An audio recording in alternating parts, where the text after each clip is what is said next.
In 1994, boxer Battling Jack Murdoch rushes to the scene of a traffic accident, where he discovers his 9-year-old son Matt Murdoch in the wreckage of an overturned truck transporting chemical waste. Matt prevented an elderly man from being hit by the vehicle by pushing him out of the path, but in the process, his eyes were sprayed with chemicals that blinded him, leaving Jack to console his now disabled son. Matt goes to the Hell's Kitchen church where his father frequented and confesses. He tells Father Lanton, the priest, of his father's record as a tough-as-oak boxer, and how Jack would occasionally let the devil out on his opponents. Matt wasn't sure what that meant at the time, but he does now. When Lanton asks what Matt has done that he wishes to confess, Matt acknowledges that he does not want forgiveness for what he has done, but rather for what he intends to do. That night, at the docks, a group of human traffickers led by Turk Barrett is putting captured young women into a cargo container. Matt, disguised in a black suit and mask, launches a surprise attack on the traffickers, dispatching each of them with ease and releasing their hostages. The next morning, Matt is awakened by a phone call from Foggy Nelson, his closest friend, fellow lawyer, and new business partner. Foggy calls to remind him that they're meeting with a realtor to look for suitable office space for their new company, Nelson and Murdoch. After hanging up, Foggy heads to the train entrance and meets with Sergeant Brett Mahoney of the New York City Police Department. After some light banter about how they are legally adversaries, despite being friends since they were youngsters, Foggy offers Brett a bag of cigars for his mother in return for information on any hot cases. Matt and Foggy meet at the office, and Susan Harris, their realtor, shows them around. The facility is modest, with a greeting area, a conference room, 2 offices, and a view of the Hudson from the corner suite. It's now for sale since it's one of the few buildings in the region of Hell's Kitchen that wasn't damaged by the incident. A lot nicer word for death and destruction raining from the sky, nearly wiping Hell's Kitchen off the map. Matt chooses to rent the location, and Foggy reluctantly accepts, despite his concerns. They simply need clients now, but Matt's emphasis on solely representing the innocent has made this tough. At this point, they'd settle for a single client. That first client is Karen Page, a woman discovered by the police in her apartment, standing over a dead body and wielding a bloodied knife, and detained despite her weeping pleas for innocence. Brett phones Matt and Foggy later that night to inform them. Matt and Foggy head to the station, where they are led to an interview room by the detectives Christian Blake and Carl Hoffman. They encourage Karen to hire the firm and become their first customer. Karen, in tears, claims that she and the victim, Daniel Fisher, worked for Union Allied Construction, and that after meeting up for drinks the night before, she blacked out and awoke in her apartment just as the police arrived. Matt, using his super senses, listens to her heartbeat and confirms that she's speaking the truth. The next day, Clyde Farnham, a middle-aged correctional guard, is eating lunch in a park when another man in a suit and tie approaches and sits next to him. This is James Wesley, the right-hand man for a mystery crime lord. Wesley reveals that his group is now in charge of collecting his $30,000 debt to Rigoletto, a gangster who has lately retired. He then shows Farnham a live tablet image of his daughter Tracy at a park, with an assassin stationed just 10 yards away, to whom a kill order will be sent if Farnham fails to use his position to accomplish a job for them. Meanwhile, Matt is beginning to suspect something is wrong. If Karen's case is so clear-cut, why haven't the police prosecuted her or made the arrest public? Foggy assumes Matt's hesitancy comes from Karen being just his type, a gorgeous lady of questionable character, but he decides to investigate further. Farnham assaults Karen in her cell at night, and tries to strangle her with a bed sheet made into a rope. Karen strikes back, clawing at Farnham's face until she gets blood from one of his eyes. Karen pleads for rescue after overwhelming Farnham. The next morning, Matt and Foggy meet with detectives Blake and Hoffman and demand Karen's immediate release. They are clearly aware that something is wrong because the cameras in Karen's detention room were turned off just before the assault, and the detectives failed to charge her within the legal time limit. Matt feels the attempted murder was part of a plot to conceal information that would exonerate Karen. Blake and Hoffman take offense with the lawyer's attitude, but eventually agree to release Karen. Matt and Foggy return Karen to their office. They warn her that just because she has been freed does not mean she is off the hook. Karen admits to understanding why someone might want her dead while drinking tea to ease her anxiety, but she is unsure of who will go through the trouble. She claims that Union Allied benefited from getting the majority of the federal government's contracts to restore much of Hell's Kitchen.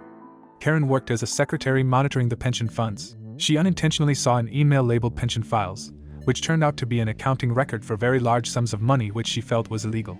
Karen contacted Daniel Fisher from the legal department for advice after her employer dismissed her concerns. When they met to talk about it, someone tampered with their drinks, brought the two back to Karen's apartment, then stabbed Fisher to death and placed the bloodied weapon in Karen's hands. Karen blames herself for Fisher's murder and tearfully insists on leaving, not wanting Matt or Foggy to suffer too because of her, but they both agree to keep her safe, and Matt offers to let her remain at his flat. Matt brings Karen back to his flat. It's huge and inexpensive, thanks in part to a bright and colorful electronic billboard across the street. Matt convinces Karen to sleep on his bed while he sleeps on the sofa. They discuss his blindness over coffee, and Matt admits to missing his sight. Their conversation shifts to the Union Allied affair, and Matt advances his theory. Karen was not killed on the first attempt, but rather framed, since she had something the conspirators need. Stabbing a co-worker to death in her residence was intended to intimidate and ruin her. However, something went off track, perhaps when creating the crime scene or when two attorneys they didn't anticipate arrived before the conspirators' representatives could reach Karen, and they finally resorted to killing her. Matt suspects the conspirators believe Karen retained a copy of the pension file. Karen denies it, but Matt recognizes the deception by listening to her heartbeat as she spoke. On the roof of a partially constructed building, a diverse group of organized criminals gathers: an elderly financial expert Leland Owlsley, Russian mobsters Anatoly and Vladimir Ranskahov, Yakuza enforcer Nobuyoshi, an elderly Chinese drug manufacturer Madame Gao. Wesley is the last to come as a representative of his employer. When Wesley inquires as to why the Russians are behind on their payments, they reveal that a shipment was intercepted by a masked vigilante dressed in black. Owlsley is more worried about the Union Allied situation, but Wesley assures them that everything is in order and is more interested in the lone vigilante. Karen slips out of her apartment in the middle of the night to fetch the flash drive that has a copy of the pension file. Rance, an assassin, is waiting and tries to murder Karen, but Matt follows her in his vigilante disguise and they both get into a fight, which leads to the two men falling out of the window. On the floor, Matt gets a flashback of his father telling him not to be like him. This memory helps him overcome the assassin and gets the flash drive. He vows to get the disc into the correct hands, so he bypasses the cops and informs everyone by sending the assassin and the flash drive to the New York Bulletin's headquarters. A few days later, the Bulletin's top page features the Union Allied article. While reading the newspaper, Wesley calls his boss, Wilson Fisk, and assures him that the scandal will not be linked to their operation because Owlsley has removed the dirty money and the key people with evidence, such as Clyde, Rance, and Karen's boss, have been or will be dealt with. Farnham is shot in the basement, and his death is staged as a suicide. Rance is hung in his jail cell with a bed sheet, and Karen's employer is force-fed a deadly dose of drugs.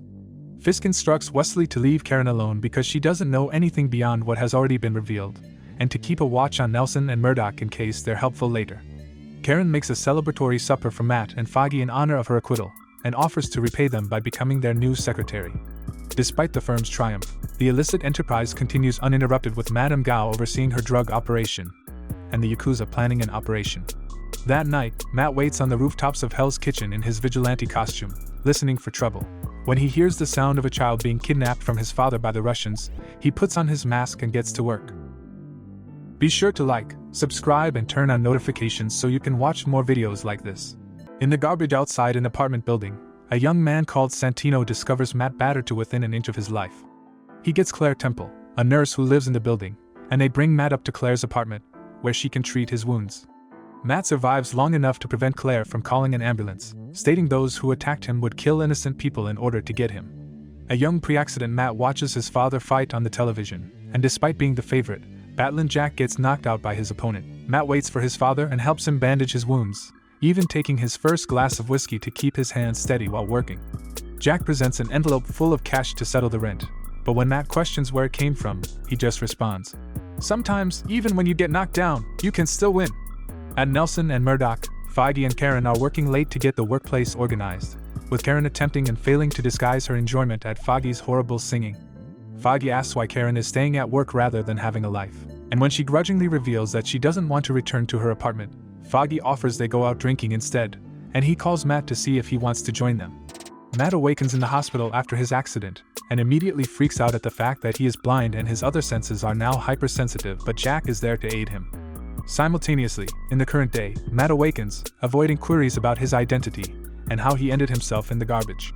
Claire says that she has stitched a knife wound, but there are still fractured ribs and a concussion that require attention. Minutes later, one of the shattered ribs collapses a lung, but Claire is able to assist him. When pressed for answers, Matt says that while chasing the kid whom the Russians snatched, he stumbled into a trap and barely survived. As they chat, Matt's instincts alert him to the presence of a Russian examining the building. Matt is learning Braille at Fogwell's gym while Jack trains. They converse about his ability to learn the alphabet so easily. The bonding is interrupted when two gangsters, Silka and Roscoe Sweeney show up. They tell Jack that he'll get a chance to fight Creel. But there's a catch. Jack must go down in the 5th round.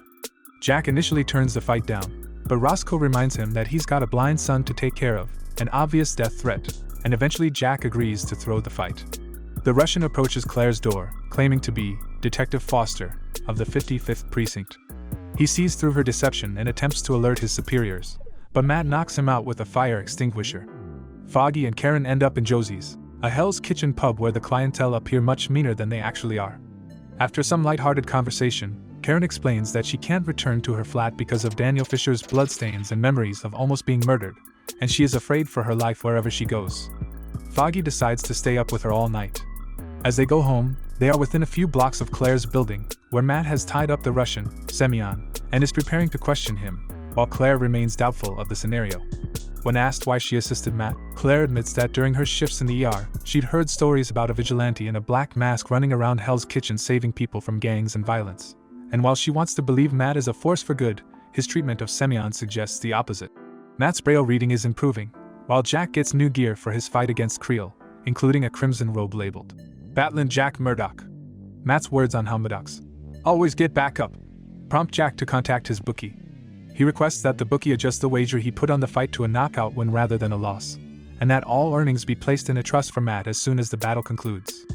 After that, Jack contacts his wife and leaves a voicemail message requesting that she look after Matt if something happened to him. In the present, Foggy and Karen continue their drunk night, including a visit to Matt's apartment to attempt to bring him along, and Karen expresses her gratitude to Foggy for his efforts. Semyon wakes up on Claire's rooftop and is interrogated. He says the Russians simply abducted the kid to bring out the masked vigilante. When Matt dangles him off the edge of the roof, Semyon breaks and discloses the boy's whereabouts, but Matt throws him directly into the dumpster. Claire is concerned, but after a brief listen, Matt assures her that Semyon is still alive, but severely damaged. Matt departs after convincing Claire to leave her apartment for a time in case the Russians come for her. He also learns how to contact her if he requires medical assistance in the future. Jack gives his all in the battle against Creel and defeats him by knockout, with Matt watching on TV in their flat. Afterwards, he rushes out of the boxing stadium, pausing only to listen as the audience screams his name. Matt hears a gunshot with his super senses and hurries to a nearby alley, roped off by officers, where Jack's body, shot in the head, lies. Matt discovers the Russian stronghold and, despite his wounds, beats all 10 of the Russian thugs in a lengthy struggle. He removes his mask, hardly able to stand, before releasing the kid and carrying him away. Be sure to like, subscribe and turn on notifications so you can watch more videos like this. Check out the video on your screen to enjoy more. Thanks for watching.